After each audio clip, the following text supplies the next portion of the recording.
Hello friends, நம்ம favourite சீரியல்லாம் அடுத்து என்ன சுவாரஸ்யமாக நடக்குது என்ன பார்க்குறீங்க? யாருமே எதிர்பார்க்காதது எதிர்பாருங்கள் அப்படின்னு சொல்கிறதுக்கு எதுவுமே இல்லை. இங்கே எல்லாமே நம்ம எதிர்பார்த்தது தான். எல்லா சீரியலும் எப்போவுமே எல்லா வில்லிகளுக்கும் ஹீரோவோட கல்யாணம் நடக்கும். அந்த நேரம் பார்த்து கரெக்டாக ஹீரோயின் வந்து யார் ஒரு முக்கியமான பர்சனை கொண்டு வந்து அந்த கல்யாணத்தை நிறுத்துவாங்க. அதே மாதிரி தான் இதுலேயும் நடக்குது. அப்படி என்ன நடக்குது அப்படின்னு சொல்லிட்டு பார்த்தீங்கன்னா, இந்த மல்லி இருந்துக்கிட்டு கமிஷனர் ஆஃபீஸில் போய் இவ்வளோ பற்றின எல்லா டீட்டெயில்ஸும் கொடுத்துட்றாங்க. அந்த டீட்டெயில்ஸ் எல்லாத்தையும் எப்படி கண்டுபிடிச்சாங்க அப்படின்ற பின்னாடி ஃப்ளாஷ்பேக்கில் சொல்லுவாங்க. அதனால் முன்னாடி நம்ம கதைக்கு போயிடலாம். இப்போ இவங்களுக்கு 2 பேருக்கும் கல்யாணம் நடக்கிறதுக்கு எல்லாம் ரெடி பண்ணிட்டுருக்காங்க. முகூர்த்த புடவை அங்கே வந்து படைச்சி கொடுத்துட்றாங்க. அதுக்கப்புறம் போய் ட்ரெஸ்ஸை மாற்றிட்டு வாங்கன்னு சொல்லிட்டு அவர் சொல்ல இவங்க ட்ரெஸ்ஸை மாற்றிட்டு வந்து உட்காடுறாங்க. அந்த நேரம் பார்த்து விஜய்க்கு ஏதோ ஒரு சலசலப்பு, மனசுக்குள்ளே ஒரு சஞ்சலம். அவரால் அந்த இடத்துல உட்காரவே முடியல. டக்குன்னு எழுறாரு. கொஞ்ச நேரம் கழிச்சு என்ன ஆச்சு விஜய், ஏன் எழுந்துட்டீங்க அப்படின்னு சொல்லிட்டுல அதுவா ஒன்றும் இல்லை அப்படின்னு சொல்லிட்டு கீழே உட்காராரு. அவருடைய மனசு ஒரு இடத்துல இல்லவே இல்லை. அதுக்கப்புறமா தாலி கட்டுற நேரம் ஆயிடுச்சு. அந்த நேரம் பார்த்து கெட்டிமேளம்னு சொல்லி இவர் தாலி எடுத்து கையில் வச்சுக்கிட்டு கட்டலாமா வேணாவான்னு சொல்லிட்டு ஒரு 2 மனசோட நின்றுட்டுருக்காரு.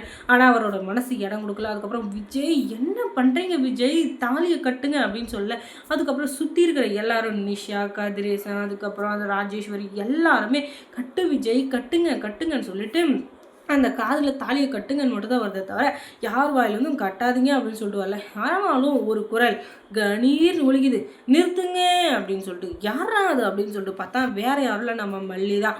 இந்த மல்லி எப்படி வரா அப்படின்னு சொல்லி பார்த்தீங்கன்னா போலீஸ் ஃபோர்ஸோட வரா. கமிஷனர் ஆஃபீஸில் கம்ப்ளைண்ட் கொடுத்துருந்தா இல்லையா, அதனால் இவளை அரெஸ்ட் பண்ணுறதுக்காக வந்திருக்காங்க. கூடவே இவளால் ஏமாற்றப்பட்ட எத்தனை பேர் இருக்காங்களோ அதில் ஒரு சிலரும் வந்திருக்காங்க. அந்த நகை கடைக்காரங்க, அதுக்கப்புறம் வயசான ஒரு அம்மா அப்படின்னு சொல்லிட்டு ஒரு 4-5 பேர் வந்திருக்காங்க. அவங்க எல்லாரையும் பார்த்த உடனே ஐயோ என்னடா இவங்களெல்லாம் பிடிச்சிட்டு வந்திருக்கா, இவளுக்கு எப்படி இவளெல்லாம் நம்ம ஏமாத்துறது தெரியும் அப்படின்னு சொல்லிட்டு ஒரே டென்ஷனில் உட்காந்துட்ருக்கேன்.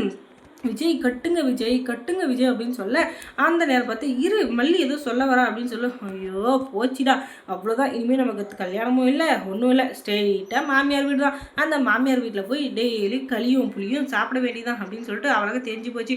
அந்த நேரம் பார்த்து நம்ம போலீஸ் வந்து ஏய் சுடர், ஒழுங்கு மரியாதை இந்த இடத்த விட்டு எழுந்து வந்துரு, நீயா வந்துட்டா உனக்கு மரியாதையாச்சும் மிஞ்சும், இல்லைன்னு வச்சுக்கேன் உன்னோட ஃப்ராடு தனக்கு எல்லாம் வெளிவரும் அப்படின்னு சொல்ல சார் நீங்கள் என்ன சொல்கிறீங்கன்னு எனக்கு புரியல, என் பேர் சுடர் இல்லை, என் பேர் ரேணுகா அப்படின்னு சொல்ல அடியே நீ எப்படிப்பட்ட ஆள்னு எனக்கு நல்லா தெரியும்டி, நீ எவ்வளோ பெரிய ஃப்ராடு போட்டுன்னு உனக்கும் தெரியும், இங்கே இருக்கிற எல்லாருக்கும் தெரியும். நீ உண்மையிலேயே ரேணுகாவாக இருந்தால் இங்கே இருக்கிறவங்கள உனக்கு தெரியாது. ஆனால் இவங்களை பார்த்த உடனே நீ எப்படி பம்புற, அப்படி பதுங்கிப்பா, அப்படி ஒரு மாதிரி பண்ணுற, என்ன தான் நினச்சிட்டு இருக்க நீ பண்ண விஷயம் எல்லாமே எல்லாருக்கும் தெரியும். இதுக்கு மேலே நீ நடிச்சேன்னா கண்டிப்பாக அதுக்கு நாங்கள் பொறுப்பு இல்லை. ஒழுங்கு மரியாதை நீ பண்ண ஃப்ராடு தனதை எல்லாத்தையும் ஒத்துக்கிட்டு எங்கள் கூட வந்துட்டுன்னு வச்சுக்கோங்க, உனக்கு நல்லது இல்லை, உன் மரியாதை கெட்டுரும் அப்படின்னு சொல்ல சார் நீங்கள் தப்பாக புரிஞ்சுட்டீங்க, நான் சுடர் இல்லை ரேணுகான்னு சொல்ல அடியே நீ ரேணுகாவாடி, நீ சுடர், நீ எங்கள் நகை கடையில் வந்து ஏமாத்துறது, இந்த அம்மாவை ஏமாத்துறது, இந்த இந்த பையனை வந்து லவ் பண்ணுறேன்னு சொல்லி ஏமாற்றி அவங்ககிட்ட இருக்கிற பைக்கு கார் எல்லாத்தையும் திருடிட்டு போனது, இதெல்லாம் மறந்துட்டியா அப்படின்னு சொல்லிட்டு அங்கே இருக்கிற எல்லாரும் கேட்க அவருக்கு கையும் குழம்ப மாட்டேங்கிறா. உடனே ஆமாம் விஜய், இவ உண்மையிலேயே ரேணுகா இல்லை, இவ சுடர், இவளோட உண்மையான பேர் சுடர் தான், என்னை கடத்தி வச்சுருந்தா இல்லையா, அதுவும் இவ தான். நேற்று இதை பற்றி நான் ஏன் உங்ககிட்ட சொல்லலைன்னா நீங்கள் எது சொன்னாலும் நம்பியிருக்க மாட்டீங்க. ஏன்னா நீங்கள் இவன் மேலே கண்மூடித்தனமான காதலையும் கண்மூடித்தனமான நம்பிக்கையும் வச்சுருந்தீங்க.